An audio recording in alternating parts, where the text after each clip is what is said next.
se pode sequer admitir no marco de qualquer humanidade, de qualquer dignidade humana, ainda tem perversidades, né, que lidam com a esperança de liberdade, né, e envolvem ainda a religião. Enfim, é uma tragédia completa a peculiaridade dessa. Então, só que isso meio que desaparece da cena da história do Espírito Santo, né? Tanto pelo que ela traz do horror do escravagismo, quanto pelo que ela traz de luta anti-escravagista, né? Inclusive no campo do jornalismo. Então, a descoberta da pesquisa, a constatação da pesquisa, o fato histórico da pesquisa, que é a insurreição do Queimado, e a própria biografia do Afonso Cláudio, né? Que esse livro também tenta destacar. Como eu disse, é um livro que é um relato de pesquisa, mas ele está escrito numa linguagem acessível para além do campo da academia, né? Porque quando a distribuição gratuita aqui para os alunos e a distribuição lá para a rede de bibliotecas é exatamente para para pautar essa conversa, né? A conversa para quem faz jornalismo, trabalha com jornalismo, para quem pesquisa, né? E a conversa sobre a história do Espírito Santo e sobre o que foi o escravismo e a luta anti-escravagista aqui no nosso estado. Então, esse livro compõe-se basicamente desses conteúdos. É uma linguagem rápida, né? Ele é minimalista. Eu não tinha recursos para fazer um livro cheio então, é papel branco, tinta preta e acabou. É disso que se compõe o livro, né? Do trabalho voluntário da Amanda e do Érico, como eu falei, né? Eu li esse livro quando eu era criança, lá na roça, porque eu nasci em Afonso Cláudio, na cidade de Afonso Cláudio, né? Um município que foi batizado em homenagem. Nasci num distrito de Afonso Cláudio, depois virou município, que é Brejetuba, né? Meu pai gostava muito de livros, né? E ele tinha os livros, ele tinha a biografia do Afonso Cláudio, né? Que foi escrita pela filha mais velha, Judite, do Afonso Cláudio, a biografia mais completa, porque o Afonso Cláudio não morreu no Espírito Santo. O Afonso Cláudio morreu na cidade do Rio de Janeiro, né? Ele se transferiu para lá quando ele se aposentou do Tribunal de Justiça. Então, a documentação dele foi toda com ele para lá. Tem pouquíssima coisa ficou aqui. E a partir da documentação é que a filha dele fez uma biografia. Então, lá na nossa casa circulavam os livros, a biografia do Afonso Cláudio e Insurreição do Queimado, que eu travei contato ainda na infância. Mais tardiamente,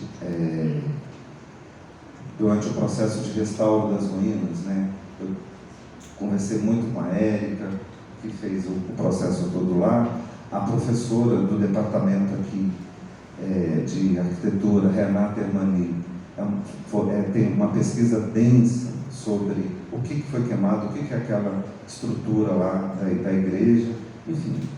E no final do ano passado, eu estava lendo o livro-reportagem Escravidão, do Laurentino Gomes, né, um dos tomos lá. Aí eu falei, mas nós temos um livro-reportagem sobre esse tema aqui, né? Aí eu fui recuperar a história desse livro, né? Aí eu falei, para ver se isso é um livro-reportagem, eu tenho que ver conceitualmente o que é um livro-reportagem, né? Isso é a pesquisa, né? Aí eu peguei lá o Edivaldo Pereira Lima, que é uma autoridade brasileira em livro-reportagem. O doutorado dele foi sobre isso, né? O livro que resultou da tese de doutorado dele é Páginas Ampliadas. E aí eu fui cotejando, né, o que seriam as marcas de um livro-reportagem e se isso se encontrava aqui nesse livro. Encontra-se, né? Eu fui fazer pesquisas, né? O livro-reportagem no mundo é um fenômeno do século XX, mas as origens estão lá na segunda metade do século XIX, que é quando o campo do jornalismo moderno se estabelece no mundo e na Europa. Pesquisando a biografia do Afonso Cláudio estudou Direito em São Paulo e em Recife, e tinha contatos com os colegas estudantes dele, e já era jornalista à época, da prática do jornalismo na Europa. Então, assim, pode-se concluir que quando Afonso Cláudio volta para o Espírito Santo, escreve esse livro e publica esse livro aos 25 anos, num jornal e nesse formato, ele já tenha tido notícia dessa prática que estava nascendo na Europa de fazer livros reportagem. Então, esse livro também reúne uma série de características do que era o jornalismo no século XIX aqui no Espírito Santo, né, para localizar essa história. Um livro reportagem, pessoal, não vou dar aula, vou passar rapidamente aqui, é um livro que aborda um fato, né? O fato é a inspiração do jornalismo. Ele vai consultar fontes, ele vai investigar personagens, ele vai ajuntar provas, ele vai fazer relatos e o livro-reportagem vai fazer isso com um pezinho na literatura, na sociologia e na antropologia. Isso é a principal marca de um livro-reportagem, né? Você tem os próprios livros-reportagem, o Escravidão do Laurentino Gomes, você tem a Rota 66 do Caco Barcelos, você tem o Holocausto Brasileiro da Daniela Arbex, você tem Estação Carandiru do Drauzio Varela. Isso tudo são exemplos de livros-reportagem, né, que é um filão aí do mercado editorial isso hoje. Então, as marcas lá do livro-reportagem, segundo a teoria, estão todas aqui contidas nesse livro. O que é esse livro? Como é que Afonso Cláudio chegou nele? Afonso Cláudio era de uma família abastada, que nasceu numa fazenda chamada Mangaraí, na localidade de Mangaraí, em Santa Leopoldina, na época. Ele começou os estudos aqui em Vitória, foi concluir os estudos, que seria o ensino médio, né, em São Paulo. Lá ele ingressou na Faculdade de Direito, mas um grande rival do direito, da formação do direito no Brasil, era Recife, que era um polo, né, de conexão, inclusive, com a Europa, até maior do que São Paulo à época. Ele foi para lá, fez um tanto dos estudos lá e depois voltou para São Paulo e concluiu. Aos 24 anos, ele se formou e voltou para Vitória, né, voltou aqui. Nesse contato, né, São Paulo e Recife, ele se tornou um agente republicanista, né? E a pauta republicana estava colada à pauta anti-escravagista. Afonso Cláudio voltou, fundou os clubes de republicanistas. Ele fazia incursões no centro-sul do Espírito Santo, fazendo propaganda da causa republicana, né, e anti-escravagista. Afonso Cláudio nasceu 10 anos depois da insurreição do Queimado. A insurreição do Queimado foi em 19 de março de 1849, no dia de São José. Ele nasceu em agosto de 1859 e ele publica o livro em 1885. Ele escreve o livro, termina de fazer o livro em 1884, em novembro de 1884. Por isso que a gente está entrando no ano 140 dessa epopeia. Afonso Cláudio foi batizado na própria igreja de Queimado, né? Queimado era um distrito muito importante de Vitória, não era da Serra naquela época. Então, ele nasceu 10 anos depois da insurreição, 1859, em agosto, e em outubro ele foi batizado nessa própria igreja, né? Foi tocar a vida dele, e em 1884, quando ele volta dos estudos dele, ele resolve fazer essa grande reportagem. Essa grande reportagem foi publicada onde? Hoje a gente vê um livro e acha que fazer livro sempre foi fácil. Não é fácil hoje e nunca foi. Os livros que circulavam no Brasil, pessoal, até a década de 1910, basicamente eram livros impressos em Portugal, na França ou na Alemanha, ainda que as editoras fossem brasileiras. O conteúdo era produzido aqui, era mandado para lá, se imprimia, encadernava, e isso era enviado para o Brasil. Não havia gráficas, né, especializadas em produção de livro para editoras aqui no Brasil. Qual era o recurso, né, que os escritores faziam para lançar seus livros no Brasil, então? Se você não tinha um editor, imagina. Se hoje é complicado você editar um livro, imagina com esse filtro, né? O que eles faziam? eles publicavam fatiadamente nos jornais. Grandes, né, da nossa literatura fizeram isso. Machado de Assis, José de Alencar, né, toda essa galera fazia fascículos. Os livros eram publicados em fascículos. O livro Insurreição do Queimado foi publicado num jornal chamado Província do Espírito Santo, que foi fundado em 1882 por dois outros republicanistas, o Cleto Nunes e o Muniz Freire. O Muniz Freire também virou nome de município, o Cleto Nunes só de rua.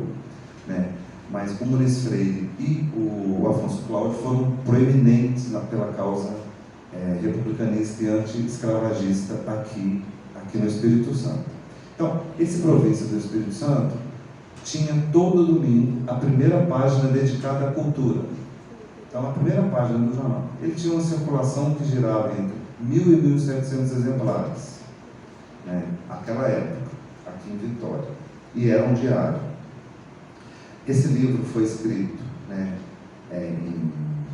foi finalizado em novembro de 1884, e ele foi publicado em fatias na primeira página desse jornal no ano de 1885. Essa foi a primeira edição.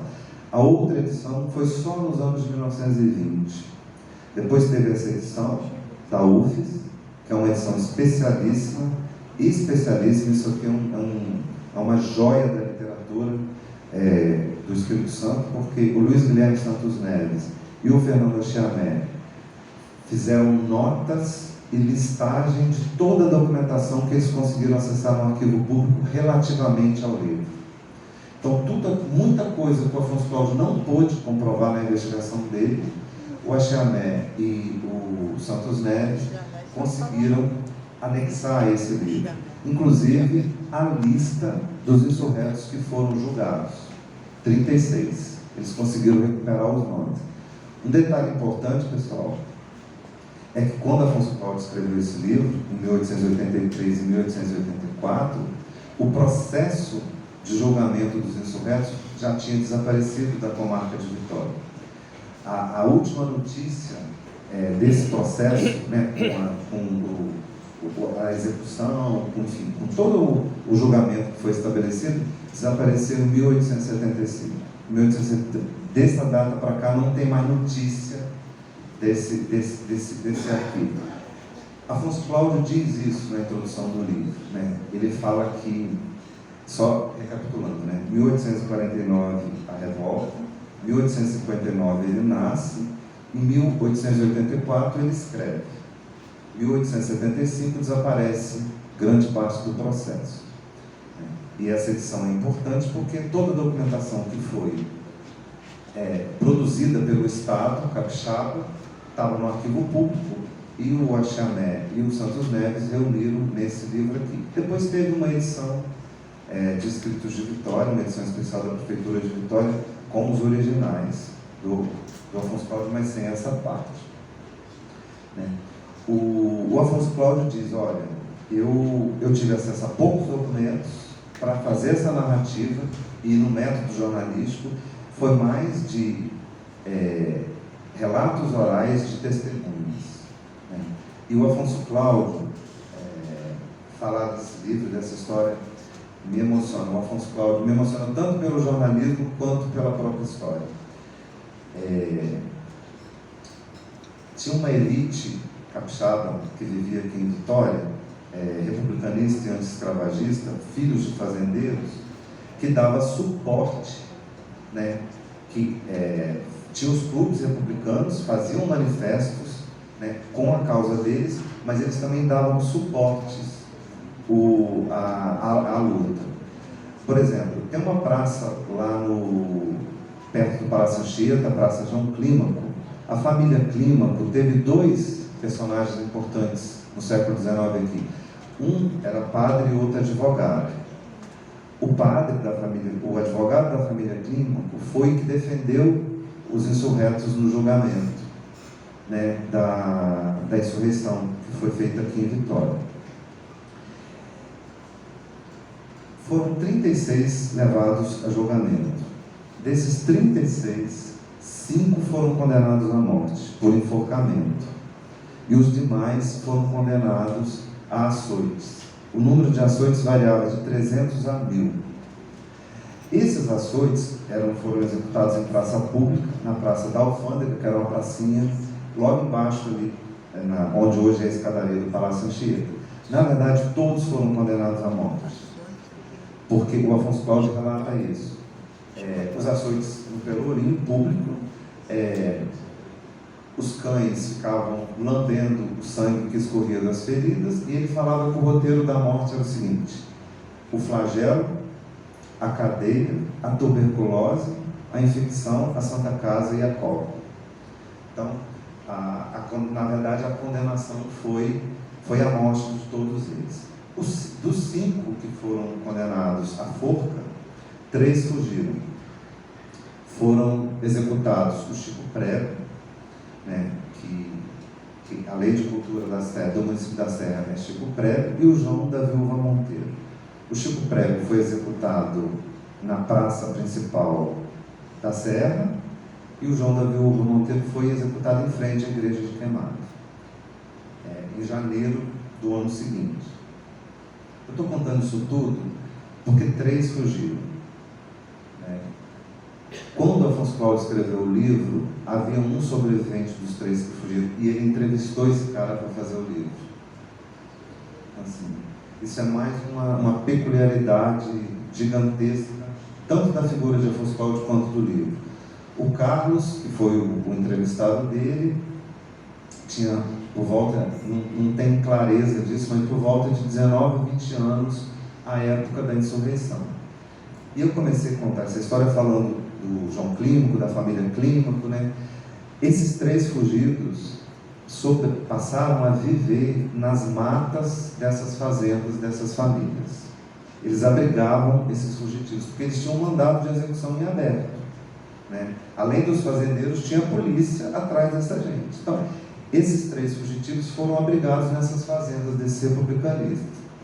O Carlos viveu muito tempo nas matas da fazenda da família do Afonso Cláudio e ficava migrando entre a família do Clímaco e do Afonso Cláudio.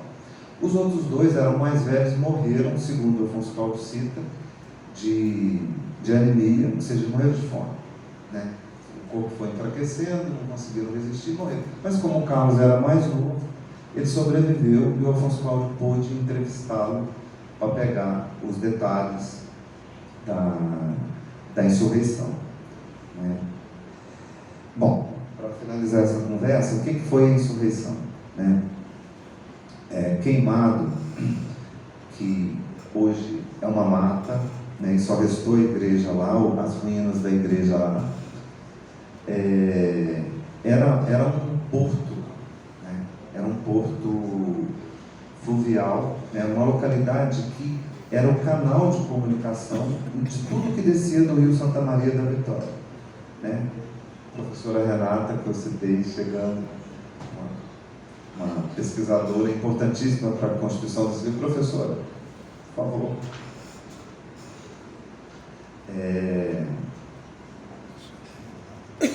Essa historinha que eu estou contando mesmo é pesquisa da professora, né? Então, assim, Queimado era um entreposto, né, comercial. As mercadorias, a produção da região serrana vindo, Santa Maria da Vitória, parava ali, né, para circular por território ou para trocar de embarcação e chegar no porto de Vitória. Ou seja, era um lugar de relevância econômica e política, e era do município de Vitória. Não tinha o que se considerasse uma igreja ao nível dessa importância, dedicada a São José, que era o oráculo, né, da igreja, o santo de devoção de lá. Chegou em 1844, chegaram 2 freis italianos aqui, da ordem capuchinha. O frei Gregório de Beni ficou para tomar conta de Queimado. E a primeira providência dele era construir uma igreja à altura do lugar. Não tinha recurso nem mão de obra. O que ele fez? Os escravizados dessa região tinham uma liderança chamada Elisiário. E havia, nesse tempo, né, meados do século XIX, no ocaso da escravidão no Brasil, havia, né, toda uma série de legislações já coibindo, né, e de certas esperanças. Vai lutar em guerra em nome dos senhores, se você sobreviver, você tem alforria. O Gregório de Bene,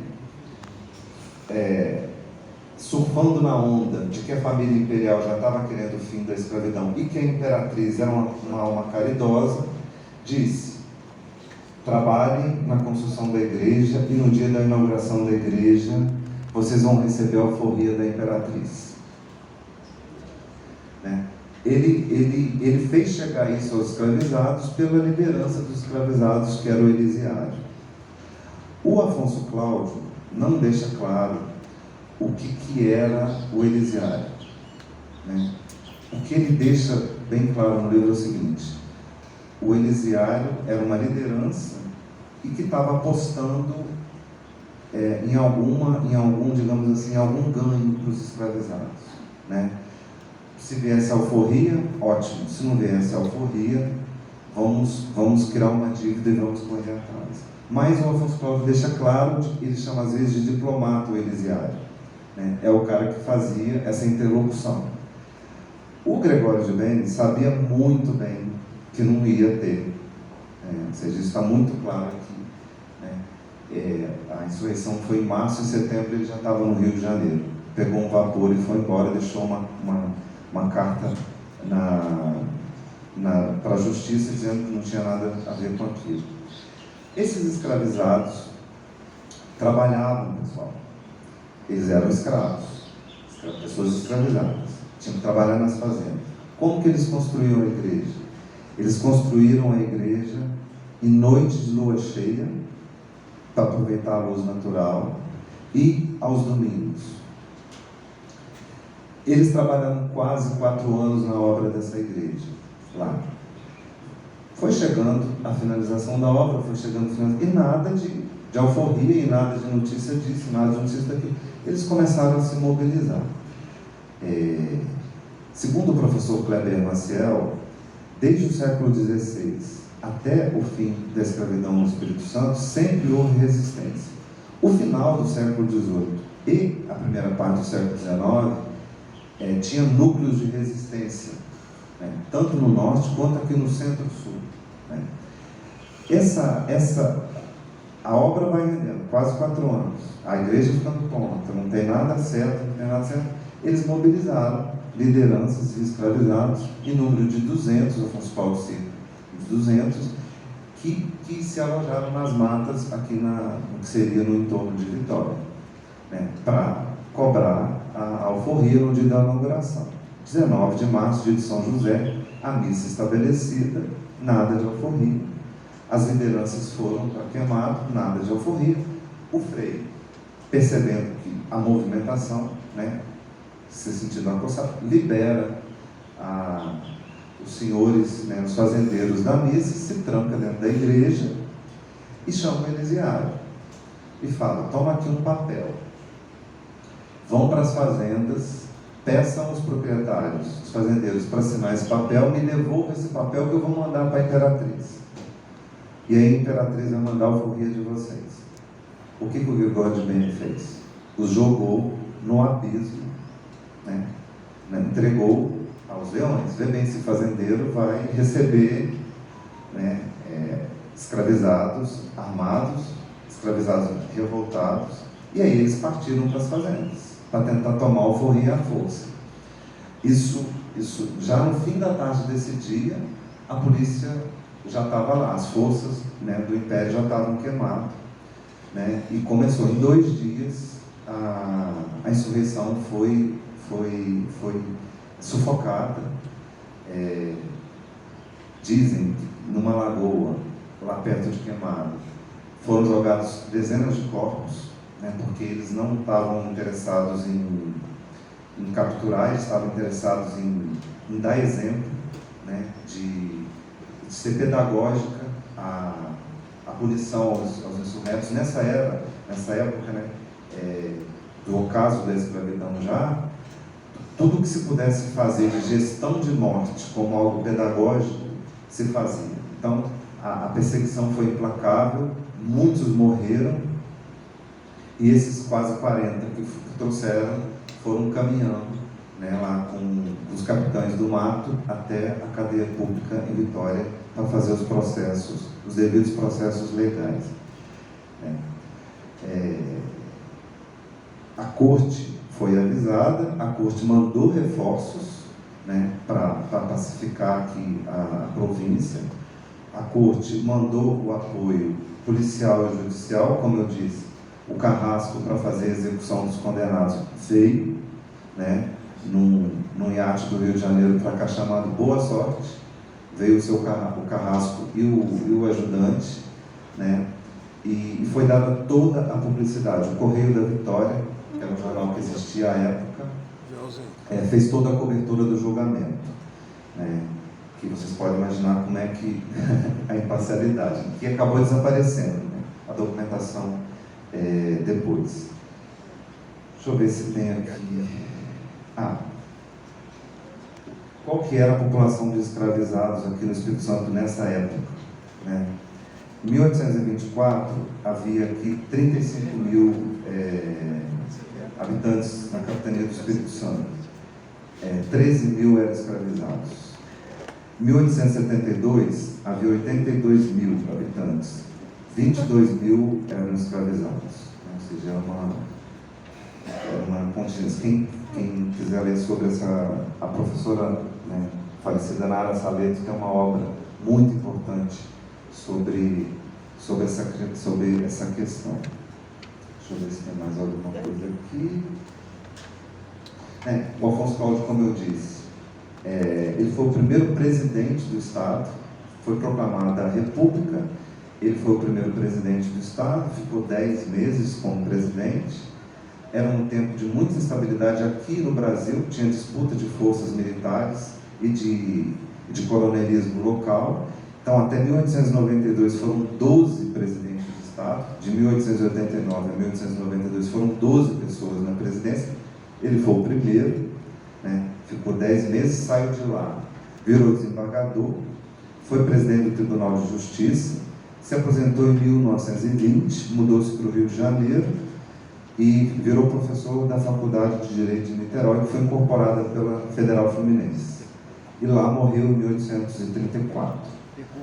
Tem uma vasta produção literária no campo do direito, né? No campo do direito, na literatura.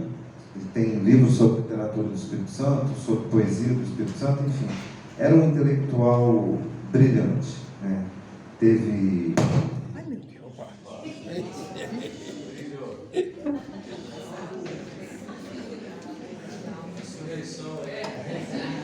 Probleminha aí, aqui com a aparelhagem de som, a interrupção aqui da palestra aqui. Vamos encerrar então essa parte e tentar ver como é que vai ficar essa parte técnica aí.